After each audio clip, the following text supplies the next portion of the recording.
My dear student, एक बार फिर से आप सभी लोगों का मोस्ट वेलकम है आपका अपना YouTube channel fact of life study में। तो प्यारे बच्चों, उम्मीद करते हैं कि एकदम अच्छे से होंगे, मस्त होंगे, स्वस्थ होंगे और तंदुरुस्त होंगे और मन लगा के पढ़ाई में लगे होंगे।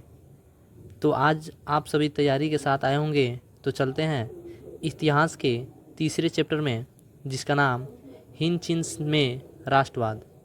आज इस चैप्टर के सभी ऑब्जेक्टिव प्रश्नों को बारी बारी से देखेंगे। तो चलते हैं पहले प्रश्न पे। और पहला प्रश्न दिया हुआ है, अंकोर वाट का मंदिर किस देश में बनाया गया है। पहला प्रश्न है, अंकोर वाट का मंदिर किस देश में बनाया गया है। ऑप्शन ए है Cambodia, B Laos, C Vietnam और डी थाईलैंड। तो एक का राइट आंसर होगा ऑप्शन ए कंबोडिया। तो चलते हैं दूसरे नंबर प्रश्न पे। और दूसरा नंबर प्रश्न है, हिंद चीन में आने वाले पहले यूरोपीय व्यापारी कौन थे। दूसरा नंबर प्रश्न है, हिंद चीन में आने वाले पहले यूरोपीय व्यापारी कौन थे। ऑप्शन ए डच, बी में है अंग्रेज, सी है पुर्तगाली और ऑप्शन डी है फ्रांसीसी। तो दो का सही आंसर होगा सी पुर्तगाली। तो चलते हैं तीसरे नंबर प्रश्न पे।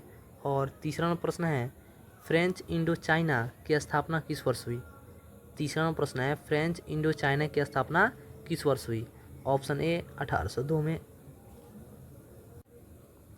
ऑप्शन बी है 1858 में, ऑप्शन सी है 1883 में और ऑप्शन डी 1887 में। तो थ्री का राइट आंसर होगा ऑप्शन डी 1887 में। और इसके साथ साथ यहाँ पे लिखा हुआ है ऑप्शन सी 1883 में। तो 1883 में लॉर्ड रिपन के शासक सर इल्बर्ट ने इल्बर्ट बिल नामक विधेयक पेश किया था, किसमें 1883 में। तो चलते हैं अगले प्रश्न पे। और अगला प्रश्न है, वियतनाम में रहने वाले फ्रांसीसी नागरिकों को क्या कहा जाता है। वियतनाम में रहने वाले फ्रांसीसी नागरिकों को क्या कहा जाता है। ऑप्शन ए सिलोन, बी में है मिलोन, सी में है कोलोन और डी में इनमें से कोई नहीं। तो चार का राइट आंसर होगा ऑप्शन सी कोलोन। चलते हैं पाँचवें नंबर प्रश्न पे। और पाँचवें नंबर प्रश्न है, हिंद चीन पहुंचने वाला प्रथम व्यापारी कौन थे। ऑप्शन ए अंग्रेज, ऑप्शन बी फ्रांसीसी, ऑप्शन सी पुर्तगाली और ऑप्शन डी डच। तो पाँच का राइट आंसर होगा ऑप्शन सी पुर्तगाली। अगला प्रश्न है, अंकोर वाट का मंदिर कहाँ स्थित है। ऑप्शन ए वियतनाम में, ऑप्शन बी थाईलैंड में, ऑप्शन सी लाओस में और ऑप्शन डी कंबोडिया में। तो सिक्स का राइट आंसर होगा ऑप्शन डी कंबोडिया में। और ऑप्शन बी दिया हुआ है थाईलैंड। तो थाईलैंड कहाँ का राजधानी है। तो बैंकॉक का राजधानी है। ये कहाँ पड़ता है, दक्षिण पूर्वी एशिया में पड़ता है। तो चलते हैं अगले प्रश्न पे। अगला प्रश्न है, the history of the loss Vietnam किसने लिखा। सातवां नंबर प्रश्न है, the history of the loss Vietnam किसने लिखा। ऑप्शन ए हो चिन मिन, ऑप्शन बी फान वोई चाओ, ऑप्शन सी कुआंग और ऑप्शन डी त्रियू। तो सात का राइट आंसर होगा ऑप्शन बी फान वोई चाओ। और ऑप्शन ए में दिया हुआ है हो चिन मिन। तो हो चिन मिन का शाब्दिक अर्थ है प्रकाश लाने वाला। और इसे चीनी वियतनामी भाषा में ची का मतलब होता है इच्छा या आत्मा और मिन का मतलब होता है प्रकाश, इसलिए इसे हो चिन मिन का शाब्दिक अर्थ होता है प्रकाश लाने वाला। तो चलते हैं 8 नंबर प्रश्न पे। और 8वां नंबर प्रश्न है, वियतनाम में टोकन फ्री स्कूल की स्थापना कब हुई थी। Option A 1907, option B 1908, option C 1910 और ऑप्शन डी 1911। तो 8 का राइट आंसर होगा ऑप्शन ए 1907 में। तो चलते हैं 9 नंबर प्रश्न पे। और 9 नंबर प्रश्न है, जेनेवा समझौता कब हुआ। जेनेवा समझौता कब हुआ था। Option A 1946, option B 1950, option C 1954 और ऑप्शन डी 1960। तो 9 का राइट आंसर होगा ऑप्शन सी 1954। और ऑप्शन ए में दिया हुआ 1946। तो 1946 में हनोई समझौता हुआ था। कब हुआ था, तो 14 सितंबर 1946 ईस्वी में। तो चलते हैं अगले प्रश्न पे। और अगला प्रश्न है, लियांग किचाऊ कौन था। 10वां नंबर प्रश्न है, लियांग किचाऊ कौन था। ऑप्शन ए है में दिया हुआ चीची सुधारक, बी में दिया है जापानी दार्शनिक, सी में दिया है वियतनामी क्रांतिकारी और डी में दिया है इनमें से कोई नहीं। तो 10 का राइट आंसर होगा ऑप्शन डी, ये जो तीनों दिया। चलते हैं अगले प्रश्न पे। और 11वां नंबर प्रश्न दिया हुआ है, वियतनामी कम्युनिस्ट पार्टी के संस्थापक कौन थे। वियतनाम में कम्युनिस्ट पार्टी के संस्थापक कौन थे? ऑप्शन ए में दिया है हो चिन मिन, बी में दिया है नगुयेन आन, सी में दिया है राजा फुत्से और डी में दिया है हुइन फूसो। तो 11 का राइट आंसर होगा ऑप्शन ए हो चिन मी। चलते हैं अगले प्रश्न पे। और 52वां नंबर प्रश्न दिया हुआ है the history the loss of Vietnam नामक पुस्तक के लेखक कौन थे? 52वां नंबर प्रश्न है the history of the loss of Vietnam नामक पुस्तक के लेखक कौन थे? ऑप्शन ए में दिया है जॉन वेन, बी में दिया है जॉन वोई कपोला, सी में दिया है फान बोई चाओ और डी में दिया है फान चू त्रिन। तो 12 का राइट आंसर होगा ऑप्शन सी फान बोई चाओ। चलते हैं अगला नंबर प्रश्न पे। और अगला प्रश्न है वियतनाम युद्ध की समाप्ति किस अमेरिकी राष्ट्रपति के समय में हुई?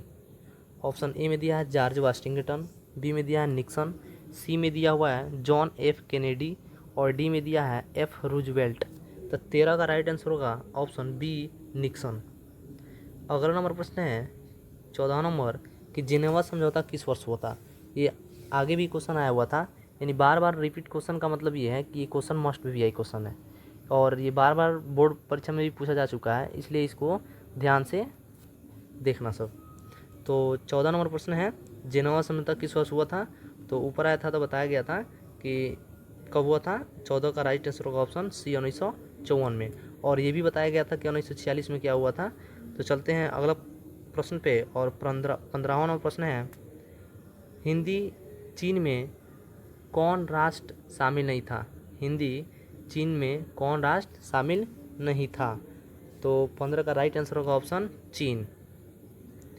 चलते हैं अगले प्रश्न पे। और 16वां नंबर प्रश्न है हिंद चीन में कौन कौन से देश आते हैं? हिंद चीन में कौन कौन से देश आते हैं? तो ऑप्शन ए में दिया है चीन वियतनाम लाओस, बी में दिया है हिंद चीन वियतनाम लाओस, डी सी में दिया हुआ है कंबोडिया वियतनाम लाओस और डी में दिया है कंबोडिया वियतनाम चीन और थाईलैंड। तो 16 का राइट आंसर होगा ऑप्शन सी कंबोडिया वियतनाम और लाओस। चलते हैं अगला नंबर प्रश्न पे।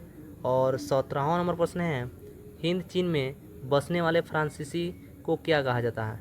ऑप्शन ए में दिया है क्लोन, बी में दिया है फ्रांसीसी, सी में दिया है शासक वर्ग और डी में दिया है जनरल। तो 17 का राइट आंसर होगा ऑप्शन ए क्लोन। चलते हैं 18वां नंबर प्रश्न पे। और 18वां नंबर प्रश्न है नरोत्तम सिन्हा कहाँ के शासक थे? ऑप्शन ए में दिया है लाओस, बी में दिया है वियतनाम, सी में कंबोडिया और डी में थाईलैंड। तो 18 का राइट आंसर होगा ऑप्शन सी कंबोडिया। तो चलते हैं अगले प्रश्न पे। और अगला प्रश्न है ये भी ऊपर आया हुआ था तो इसको एक बार और रिपीट कर लेते हैं। अगला 19 नंबर प्रश्न है अंकोर वाट का मंदिर कहाँ स्थित है? ऑप्शन ए में है वियतनाम, बी में है लाओस, सी में है कंबोडिया और डी में है थाईलैंड। तो 19 का राइट हो जाएगा ऑप्शन सी कंबोडिया में। तो फटाफट चलते हैं अगले प्रश्न पे। और 20वां नंबर प्रश्न है the history of the loss of Vietnam किसने लिखा? ऑप्शन ए में दिया है त्रियू, बी में दिया है हो चिन मिन, सी में दिया है फान बोई चाओ और डी में दिया है कुआंग। तो 20 का राइट आंसर होगा ऑप्शन सी फान बोई चाओ। तो चलते हैं अगले प्रश्न पे। और अगला प्रश्न है हुआ आंदोलन किस प्रकृति का था? हुआ आंदोलन किस प्रकृति का था? ऑप्शन ए में दिया है क्रांतिकारी धार्मिक, बी में है धार्मिक, सी में दिया है क्रांतिकारी और डी में दिया है समाजवादी समर्थक। तो 21 का राइट आंसर हो जाएगा ऑप्शन ए धार्मिक क्रांतिकारी। तो चलते हैं 22वां नंबर प्रश्न पे। और 22वां नंबर प्रश्न है वियतनाम में टोकन फ्री स्कूल की स्थापना कब हुई थी? वियतनाम में टोकन फ्री स्कूल की स्थापना कब हुई थी? ऑप्शन ए में दिया 1907, बी में दिया 1908, सी में दिया 1910 और डी में दिया 1911। तो 12 का आंसर हो जाएगा 1907 यानी ऑप्शन ए। तो अगला प्रश्न है हनोई समझौता कब हुआ था? ऑप्शन ए में दिया है 7 मार्च 1946 में, बी में दिया है 6 मार्च 1947 को, सी में दिया है 6 मार्च 1946 को, डी में दिया है 6 मार्च 1948 को। तो 23 का राइट आंसर होगा ऑप्शन सी 6 मार्च 1946 ईस्वी को। तो चलते हैं अगले प्रश्न पे। और 24वां नंबर प्रश्न है निम्नलिखित में से किस प्रसिद्ध दार्शनिक ने एक अदालत लगाकर अमेरिका को वियतनाम युद्ध के लिए दोषी करार दिया था? ऑप्शन ए में दिया है रूसी, बी में दिया है मॉन्टेस्क्यू, सी में दिया है रसेल, डी में दिया है इनमें से कोई नहीं। तो 24 का राइट आंसर हो जाएगा ऑप्शन सी रसेल। तो चलते हैं अगले प्रश्न पे। और अगला प्रश्न है 25 नंबर, हिंद चीन क्षेत्र में अंतिम युद्ध समाप्ति के समय में अमेरिका के राष्ट्रपति कौन थे? ऑप्शन ए में दिया है निक्सन, बी में है रूजवेल्ट, सी में है जॉर्ज बुश और डी में दिए है वाशिंगटन। 25 का राइट आंसर हो जाएगा ऑप्शन ए निक्सन। चलते हैं अगले प्रश्न पे, और अगला प्रश्न है वियतनाम का प्रसिद्ध व्यापारिका बंदरगाह कौन था? 26वां प्रश्न है वियतनाम का प्रसिद्ध व्यापारिका बंदरगाह कौन था? ऑप्शन ए में दिया है तोकिन, बी में दिया है फाइफो, सी में दिया है मलक्का और डी में दिया है अन्नाम।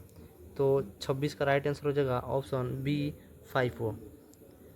चलते हैं अगला प्रश्न पे, और 27वां नंबर प्रश्न है वियतनाम में रहने वाले फ्रांसीसी को क्या कहलाते थे? वियतनाम में रहने वाले फ्रांसीसी क्या कहलाते थे? ऑप्शन ए में है स्कॉलर्स, बी में दिया है क्लोन, सी में दिया है पागल बोंजे और डी में दिया है नगेन। तो 27 का राइट आंसर हो जाएगा ऑप्शन बी क्लोन। अगला प्रश्न है कंबोडिया को स्वतंत्र राज्य की मान्यता कब प्राप्त हुई? ए में दिया 1951 ईस्वी में, बी में 1952 ईस्वी में, सी में 1953 ईस्वी में और डी में 1954 ईस्वी में। तो 28 का राइट आंसर हो जाएगा ऑप्शन डी 1954 ईस्वी में। चलते हैं अगले प्रश्न पे, और 29वां नंबर प्रश्न है दिएन वियन फू के युद्ध में किसकी हार हुई थी? 29वां नंबर प्रश्न है दिएन वियन फू के युद्ध में किसकी हार हुई थी? ऑप्शन ए है जर्मनी की, बी है ब्रिटेन की, सी है फ्रांस की और डी है यूनान की। तो 29 का राइट आंसर हो जाएगा ऑप्शन सी फ्रांस की। तो चलते हैं अगले प्रश्न पे, और 30वां नंबर प्रश्न है हिंद चीन पहुंचने वाले प्रथम व्यापारी कौन थे? तो हिंद चीन पहुंचने वाले प्रथम व्यापारी कौन थे? तो इसका राइट आंसर हो जाएगा ऑप्शन सी पुर्तगाली। चलते हैं अगले प्रश्न पे, और 31वां प्रश्न है हिंद चीन में क्लोन किन्हें कहा जाता था? 31वां प्रश्न है हिंद चीन में क्लोन किसे कहा जाता था? ऑप्शन में ए दिया है विद्यार्थी को, बी में दिया है सैनिकों को, सी में दिया है फ्रांसीसियों को और डी में दिया है चीनियों को। तो 31 का राइट आंसर हो जाएगा ऑप्शन सी फ्रांसीसियों को। अगला प्रश्न है the history of the loss of Vietnam के लेखक कौन थे? The history of the loss of Vietnam के लेखक कौन थे? ऑप्शन ए में दिया है जॉन वेन, बी में दिया है जॉन फोर्ड कपोला, सी में दिया है फान बोई चाओ और डी में दिया है फान चू चिन। तो इसका ऊपर भी ये क्वेश्चन आया हुआ था, तो इसका राइट आंसर हो जाएगा ऑप्शन सी फान बोई चाओ। चलते हैं 33वां नंबर प्रश्न है, और यहाँ पे दिया हुआ 33वां नंबर प्रश्न हो चिन मिन का शाब्दिक अर्थ क्या है? हो चिन मिन का शाब्दिक अर्थ क्या है? ऑप्शन में ए में दिया है पथ प्रदर्शक, बी में दिया है मसीहा, सी में दिया है क्रांतिकारी और डी में दिया है इनमें से कोई नहीं। तो इसका राइट आंसर हो जाएगा ऑप्शन ए पथ प्रदर्शक। तो चलते हैं अगले नंबर प्रश्न पे, और 34वां नंबर प्रश्न है वियतनाम लोकतांत्रिक गणराज्य की स्थापना किस वर्ष हुई थी? वियतनाम लोकतांत्रिक की गणराज्य की स्थापना किस वर्ष हुई थी? ऑप्शन ए में दिया 1930 में, बी में दिया 1940 में, सी में दिया 1943 में और डी में दिया 1945 में। तो 34 का राइट आंसर हो जाएगा ऑप्शन सी 1943 में। तो अगला प्रश्न है एकीकृत, तो 35वां नंबर प्रश्न है एकीकृत वियतनाम की स्थापना किस वर्ष हुई थी? तो इसका राइट आंसर हो जाएगा ऑप्शन डी 1975।